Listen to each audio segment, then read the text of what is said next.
Body is a testament to the power of memeification. It's the 23-year-old rapper Isis Gaston, aka Ice Spice. While her success has been attributed to pretty privilege, light-skin privilege, and Drake and Nicki Minaj cosigns, her ultimate power comes from the mountain of memes that accompanied her 2022 song, Munch. Not only did the lyrics create a new term for simp and countless memes, but Ice Spice was hyped up by stan accounts who called her everything from iconic to the savior of female rap, in Megan Thee Stallion's absence, often with the intent of pissing off hip-hop purists. While people debated the quality of her lyrics, music, and performances, hyping Ice Spice up as the princess of rap became a meme. Very quickly, whether or not Ice was quality was overshadowed by a real fan base that memed her into mainstream pop culture. It's impossible to know whether or not Ice Spice would be as big as she is now without memes, but I'm betting not. A major part of her rise to fame was being memed, both negatively and positively. A young woman achieving her rap goals is perhaps one of the most benign examples of meme culture. One day you're just another internet user, and the next moment you're internationally known. It's the new 15 minutes of fame, and if you've got the chops, starring in one good meme can be the foundation of a long-lasting career. But what about the dark side of meme culture? How does memeification impact society and politics? How is it impacting you, the viewer of this video? And how will it impact historians of the future? We'll be doing a quick but deep dive into the world of memes, along the way talking about Napoleon Bonaparte, dancing babies, Umar Johnson, and even Carlee Russell. Buckle up, it's time for a rant. Before I begin ranting, let me shout out this video's sponsor, Scentbird.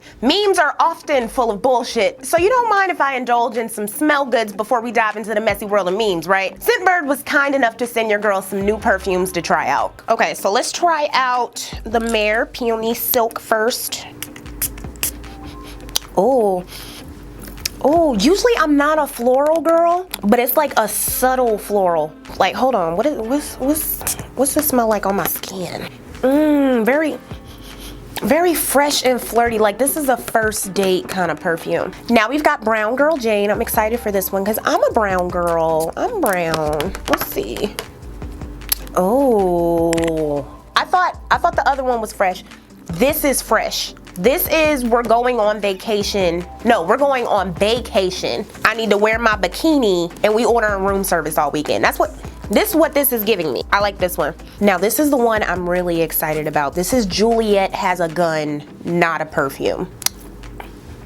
Wait, no, it's literally not a perfume. It's got one note to it, but it smells so, okay, all right. I see what Scentbird, this month's theme was fresh. That's what this is giving me. Rip me out the plastic, I've been acting brand new. No, I really like this one. I would put this on fresh out the shower right before I expect my lover to ravage me.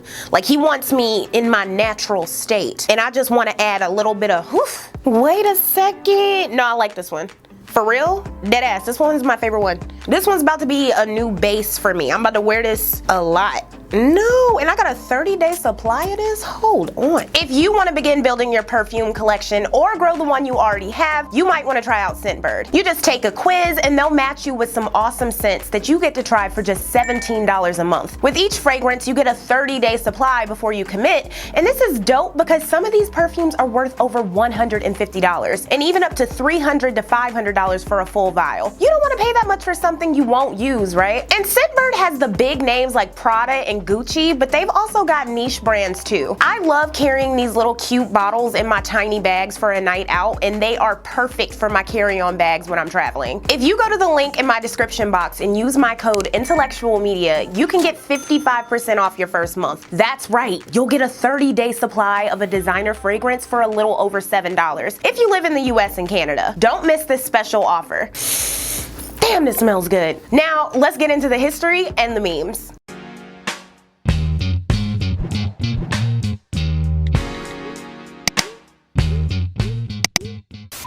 We'll be defining memes a bit later, but they have their roots in political satire and cartoons. Both were used in great effect in the 18th century to lampoon various rulers and high-profile Europeans, like in James Gillray's depictions of King George III. But it was Gillray's depictions of Napoleon Bonaparte that have had lasting impact. In The Plum Pudding in Danger, Napoleon was drawn much smaller than British Prime Minister William Pitt. In Popular Thought and Memory, Napoleon has remained a short man, though he was 5'6", the average height of men at the time, and only 3 inches below the current average. Y'all motherfuckers are short. This is just one example of a political cartoon influencing popular thought. Gillray, whose cartoons number over 1,000, also took a conservative view of the French Revolution and depicted libertines as cannibals. Political cartoons would evolve in the following centuries and become key to shaping public opinions and views on popular issues from the narrow perspective of wealthy white male publishers and editors. Thomas Nast, who created our modern visual concepts of Santa Claus, criticized the Tammany Hall corrupt political machine and arguably influenced every presidential election between 1864 and 1884. His political cartoons and others down the line would make it into our high school history textbooks, though they were usually unfunny and they needed a few moments to be understood. And that won't be the case with memes. Fast forward to the 1990s, just 2 decades after Richard Dawkins defined meme in the 1976 book The Selfish Gene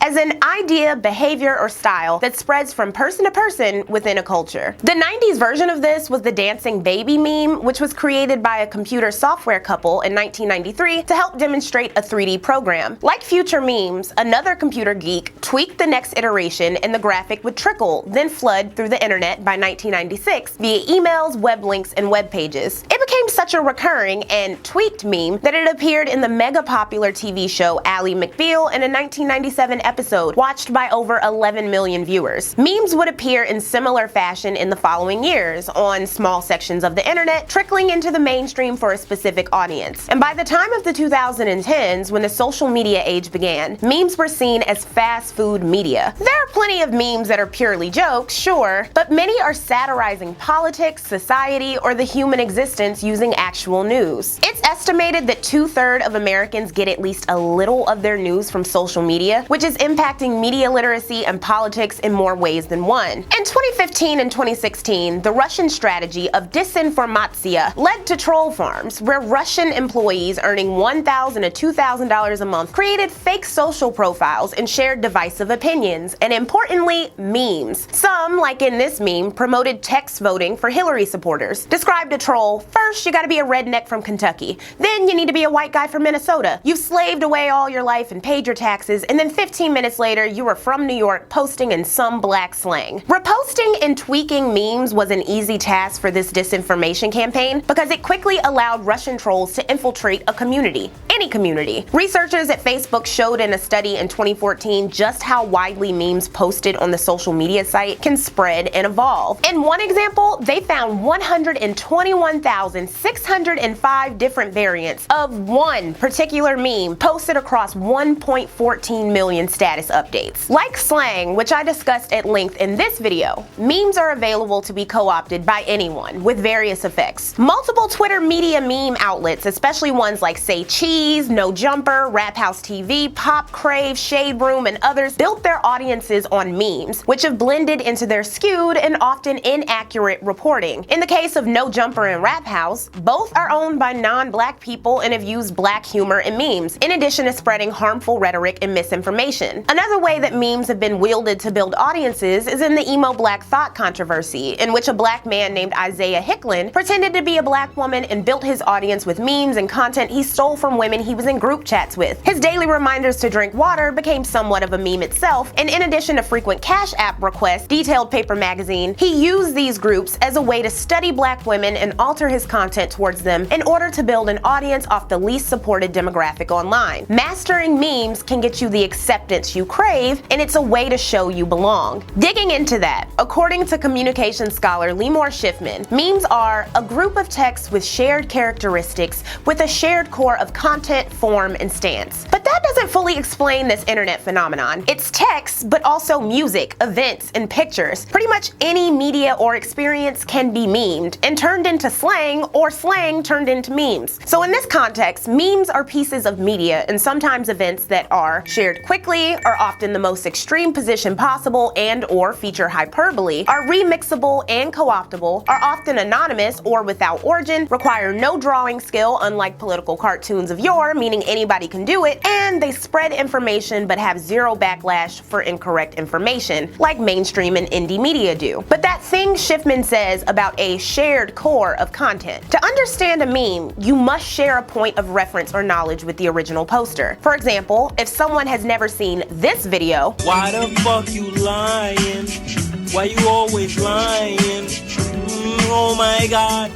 Stop your fucking lying. It's impossible for them to understand the context of memes that use it. If you've never seen the original tweet where a user tells another user to remove a photo of my sister who was killed by a metro train, you won't understand why people are replying, "Baby, that's Keke Palmer," to similar posts. That's fascinating and demonstrates that memes are often niche communications that thread like-minded and or marginalized communities together. For instance, a study found memes to be a positive bonding communication tool for people who were born via sperm or egg donors. Memes provide a communal bond that allow a person to show they understand group values, can create media that affirms group values, and that they belong in the group, i.e. the girls that get it.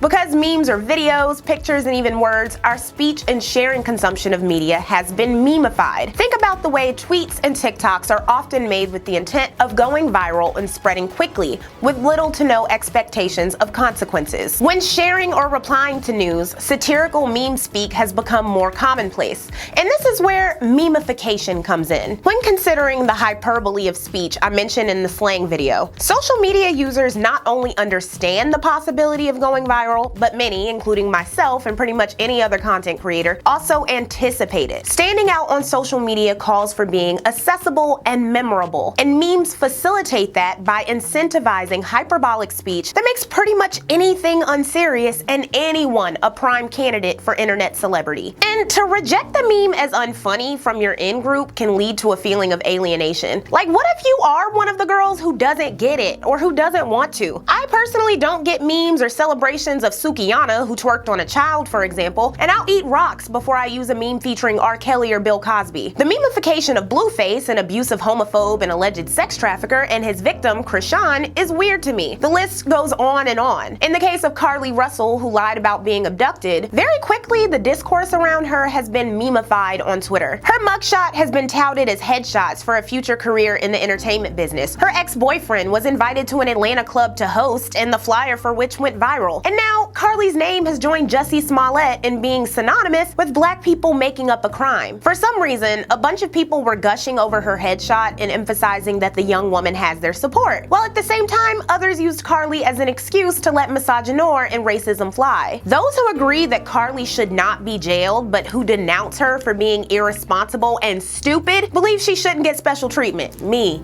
for example, that's me. But years from now, even when we've moved on, people from this contemporary period will inherently understand a Carlee Russell meme because she is now embedded into internet culture. She'll be invoked by some black people as the queen of mugshots and crazy Gone Girl fantasies, and lambasted by others who claim she's the sole reason nobody will care about real black abduction victims. When a black woman is abused, abducted, or even murdered, you won't have to look far for Carlee Russell's face or her name in the comments. Her memeification is sealed. The subjects of memes are often stripped of their identities, past, or beliefs when people use them to make a point. And I fully admit, just because you've used a popular internet meme doesn't mean you know the original context or subject or even care about it. Think of Dr. Umar Johnson, whose face has been attached to various pro-black anecdotes, anti-interracial dating posts, and general jokes about racism. Receiving a lot of wifey resumes, but I'm not going through them yet. Politics over punani, consciousness over coochie. Politics over punani, consciousness over coochie. Is it just me, or has he gained reverence in the past few years? It was once common knowledge that Johnson evaded public questions about nearly $1 million in donations for an all-boys boarding school that never opened, that he rejects the existence of ADHD, that he erroneously claimed to be a direct descendant of Frederick Douglass, and that he spouts typical Hotep misogynistic and homophobic ideals. Plus, he said Kobe was assassinated by the NBA and Big Pharma. Lately, his ubiquity in memes has sanitized him of his past offenses. And the weirdness of memeification culture means that just because a person uses an Umar meme doesn't mean they align with his values. But they have been putting him more and more into the spotlight. Like, why the fuck were y'all so excited about a picture of Sukihana, the woman who twerked on a child? She twerked on a child. And Umar. Why were y'all so excited about this? What's so exciting about this? Explain it to me like I'm 5 in the comments. So Umar Umar's value as a meme has elevated his public figure, no different than Little Miss Cash Me Outside, the white girl who went around saying nigga, which one? Or the gay guy who came out as homophobic and straight. I won't be surprised if Umar goes through a renaissance in the coming years of the black conservative movement that I predict to gain traction. Of course, memeification exists in every possible internet community, and that's why I have these predictions. Trump memed his way through ignorant Americans across the board, and on sides of the internet I don't belong to. The memes of predators and habitual pieces of shit like Andrew Tate make them more appealing to impressionable young men and even women being raised by the internet. But let's dig deeper on the removal of context from memes real quick. Think of Antoine Dodson, who went viral in 2010 for this video. Well, obviously we have a rapist in Lincoln Park. He's climbing in your windows, he's snatching your people up, trying to rape them, so y'all need to hide your kids, hide your wife, and hide your husband because they raping everybody out here. The attacker got loose and went out the upstairs window, but he did leave something behind. We got your t-shirt, you done left fingerprints and all. You are so dumb. You are really dumb, for real. This clip would be seen over 16 million times by the end of 2010, and the Hide Your Kids, Hide Your Wife line has itself become a meme after it was featured in the Bed Intruder song, which was puzzlingly performed at the 2010 BET Hip Hop Awards. It was a different time, child. You're dumb, really dumb, had its moments too. Antoine made numerous television and movie appearances and capitalized on his meme as much as one could in the early 2010s, and along the way he was lauded as a hilarious black queer man willing to protect his sister. He later became a straight Hebrew Israelite who denounced homosexuality before coming out again as bisexual. But most crucially missing from the context of this forever infamous meme, it was revealed that the alleged intruder and rapist was his sister's lover. The two did a celebrity boxing match 3 years after the incident, and no charges were ever pressed. Yeah. For real. Memes are a community communication tool, a potential source of income, and a source of immense humor. But I am telling you right now, that motherfucker back there is not real. And you can sit on this plane and you can fucking die with them or not. They also provide simple, though often insufficient answers to complicated questions by stripping context and nuance. If you don't read and synthesize news, shout out to that y'all don't read video, but get pieces of news from viral memes, how will that shape your worldview and voting habits? How are memes and other fast food media contributing to an overall decline in literacy? How will future historians interpret popular memes? There are millions, maybe even billions of them. Will they know what is just satire and what is misinformation or disinformation? Wait, hold on, rewind that. There's billions of memes and possibly trillions of memes. What will the historians of the future do with all these memes? Will they know what is just satire and what is misinformation or disinformation? Will TikTok memes devoid of context or points of origin be used as secondary sources in future historical narratives? Will the kiddos be poring over Twitter memes the same way those of us born in the 1900s pored over Thomas Nast? Oh my God. Should I be more conscious of the subjects and context of the memes I use before sharing them? These are the kinds of questions I agonize over as I continue to ponder the ways in which the internet shapes and impacts our lives. I don't have the answers, but I do have memes. If you enjoyed this quick rant, make sure you like this video and subscribe. We'll be diving into media in a bunch of ways in the coming months, and if you'd like to get sources for this video and other behind the scenes content, you can subscribe to me for just $1 on Patreon at the link in my description box. Thanks again to Scentbird for sponsoring this video. Make sure you check out the links for the fragrances I love below and use my code INTELLECTUALMEDIA for 55% off your first month. Thank you for watching.